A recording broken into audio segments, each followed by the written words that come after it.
Salutations, respected viewers. This video is about Boris Johnson and his remarks on the face veil. So first of all, what happened?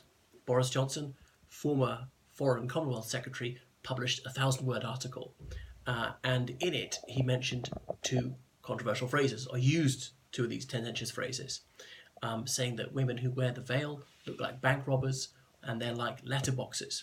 Well, there's been a furore over that. It's a sensitive issue, which he handled deliberately insensitively.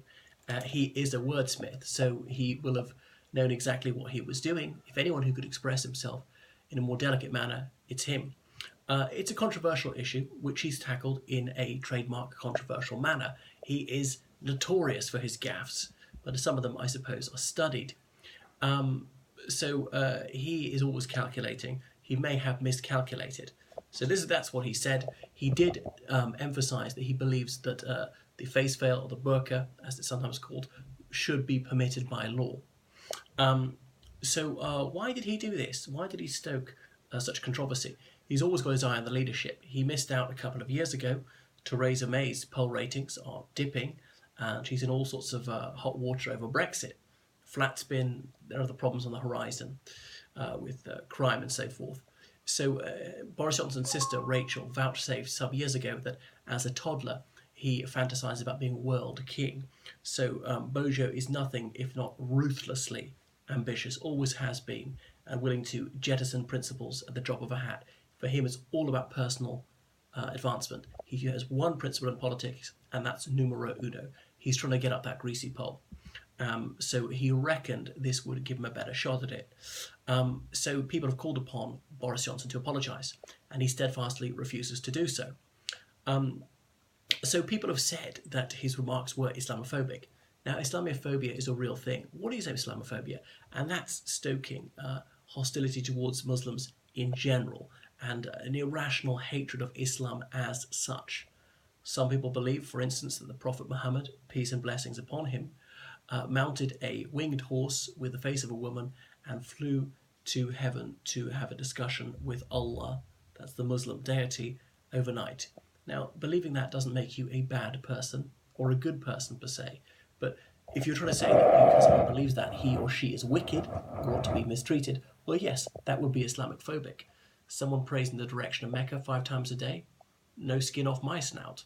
It would be Islamophobic to try and stoke hatred towards people for doing something which is morally neutral like that. What is not Islamophobic is taking issue with certain highly tendentious practices of a number of Muslims, and the veil is not part of Islam. It is not essential to Islam. There is nothing in the Holy Quran which mandates women to wear a veil. But even if there were, criticising this practice or belief would not per se be controversial. Right, the Quran assumes that slavery is allowed. It mentions slavery many times and never says it's banned, just like the Bible. If I said slavery is a moral outrage, that doesn't make me Islamophobic, even though I'm taking aim at something which is permitted by Islam. I know most Muslims have said slavery is wrong now. There's also the hadith, the statements of the deeds and sayings of the Prophet Muhammad. And then there are 3 levels of the various statements in the hadith. Those ones are confirmed, things which are probable, things which are weak in their authority. But that's by the by. So the face veil is over the face, leaving little or nothing to visible, just perhaps a slit around the eyes. It is not the headscarf, which is covering the crown of the head and most of the hair, if not all of it. A minuscule minority of women, Muslim women in the United Kingdom, wear it. If you look at women on the whole, it'd be a microscopically small proportion of women in the United Kingdom who wear this. What Boris Johnson has done is to critique a practice not by the average Muslim woman, or indeed conservative Muslim women in the UK, as in small c conservative, but by reactionaries. And the outliers within the group must expect some scrutiny. It's a highly controversial thing to cover one's face in public. And in Turkey, a country that's over 90% Muslim, it is against the law, all right? So it's not remotely anti-Muslim to criticise this very tendentious and backward-looking practice. He said that women should be allowed to do it. But when is it a choice? Well, sometimes it's not, actually. If you go to the countryside in Pakistan or Afghanistan, for example, virtually every woman would wear that, and she might be in danger if she didn't. imperiled by her own family with honour killings and so on. So far as I know, women in the UK are not forced to do so. So it seems to be very antisocial, depersonalising people, cutting oneself off from society. There's no facial expression and so on. And incidentally, I don't call for it to be outlawed either. But does the state have the right to mandate what people wear within reason? I think it does. We already ban balaclavas in situations, and the police can require someone to remove it. And if they fail to do so in certain situations, the police have the right to forcibly remove it, to show your face when you go through passport control. The Sun had a journalist do an undercover thing and go through passport control with her face covered with a veil, and she got away with it, which is an outrageous breach of security. We also ban nudity, so we should be able to ban the complete opposite. We ban toplessness, which we don't think we should in many cases. Certain places it's banned. We don't allow crash helmets in banks and things like that. We wouldn't allow a man into a restaurant without wearing a shirt, things like that. So the United Kingdom was bent over backwards to be welcoming to Muslims. I can't think of any country, non-Muslim country in the world, which has done more to be accommodating to Mohammedans. And I realise there have been Muslims in the United Kingdom since before the UK existed. For over 400 years, they're an essential part of British society. They have the right to be there, British Muslims, no doubt about it. But the tail must not wag the dog. So the great majority must not have to inconvenience themselves or tolerate something that they really don't like for the sake of an absolutely tiny minority. Not most Muslims, a very, very small number of Muslims who go in for this ultra-traditional practice. They're halal school food, there's halal food in prisons. We consult on uniforms, there are prayer rooms for Muslims.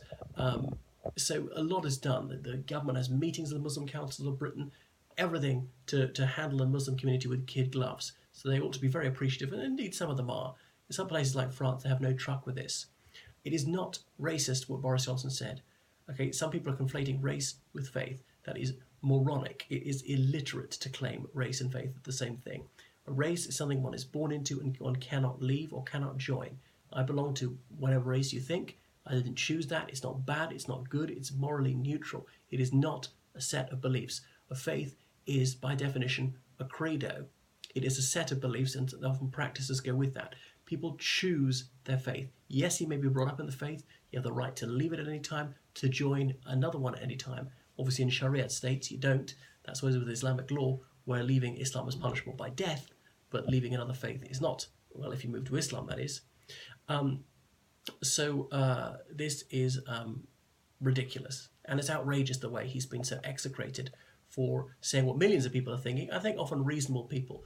So we are entitled to comment on what other people wear. You might dislike my appearance or what I wear. Fine, say it. You shouldn't try and shut that down. Especially I was wearing things to express my beliefs on a matter of faith or politics, wearing a crucifix or a t-shirt with a slogan or something like that. Go ahead. We mustn't be a snowflake society. People expressing their opinion in a robust manner is to be welcomed. So why is Boris Johnson being savage so much? Labour and the Lib Dems and so on, they sense an opportunity to try and take down one of the big beasts of conservatism, and it feeds into their narrative. They're constantly chorusing that the Conservatives are racist. They're very worried about the South Asian community in particular being increasingly attracted to the Conservatives, as the British Indian community and the British Pakistani community have been in the UK for decades, increasingly self-confident and affluent, becoming more conservative. So Labour wants that as a vote bank. People want to neutralise his influence. They fear that he has some sway over Brexit, could bring the United Kingdom towards a harder Brexit, or indeed leaving the European Union without a deal. So it's a golden opportunity for them to try to annihilate him, to besmirch his name and to accuse him of being racist. And they also want to prevent him being Prime Minister. Remainers do, because he was a Brexiteer. Now, there was a lot of cynical calculation in him choosing to be a Brexiteer, but some people still feel it was a betrayal. So I don't have a lot of time for Boris Johnson for various reasons I've outlined elsewhere. But on this particular issue, I think he's on the money.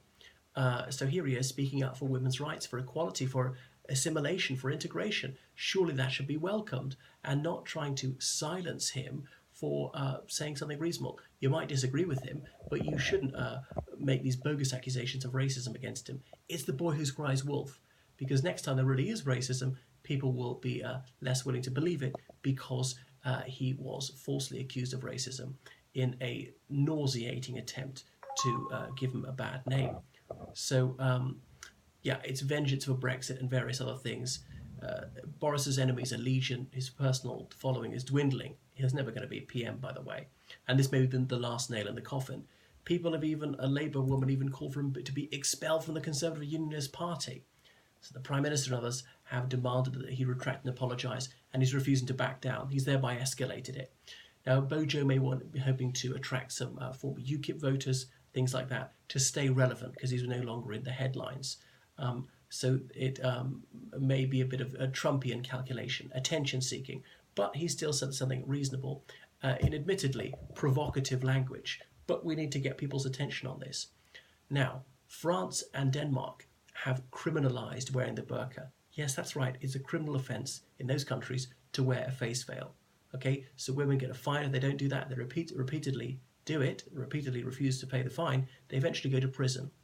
Where were these heroes then? Those people who lambasted Boris Johnson for his statements. Where were they then? What France and Denmark have done is not make a statement about the burqa. They've made it a crime. And I don't recall any of these politicians back then saying this is outrageous. Let's spring to the defence of people who want to go around in public hiding their face. So it shows just how hypocritical, how moronic and inconsistent it is to savage Boris Johnson for expressing his view. Anyway, I dislike people wearing the burqa. I find it vaguely menacing and antisocial, but I don't wish to disallow it. And it's right that we should express our opinions candidly, and people should no longer be hypersensitive about people discussing these thorny issues in a straightforward manner.